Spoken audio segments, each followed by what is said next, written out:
La visite du Premier ministre Gary Coney au chevet des victimes de l'explosion de ce camion-citerne à Miragoâne, qui a fait 27 morts et 40 blessés graves, relance le débat sur les vulnérabilités en Haïti en matière de sécurité publique.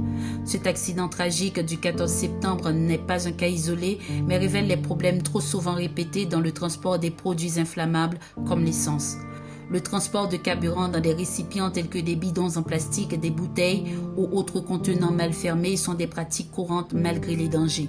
Cette négligence expose la population à des risques d'explosion, d'incendie et d'intoxication, transformant des situations déjà précaires en de véritables catastrophes. Il faut savoir que l'essence, par sa nature hautement inflammable, requiert des précautions.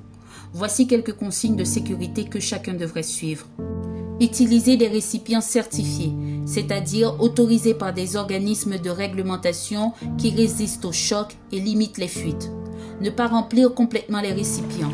Laisser un espace dans le récipient permet à l'essence de se dilater, ce qui réduit les risques de fuite. Éviter les sources de chaleur.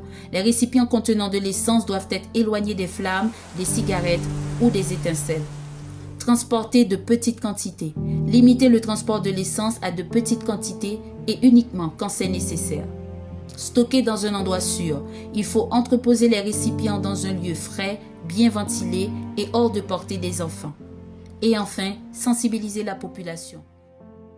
Le gouvernement et la société civile doivent intensifier les campagnes d'information pour éduquer la population sur les dangers du transport non sécurisé de carburant et promouvoir les bonnes pratiques.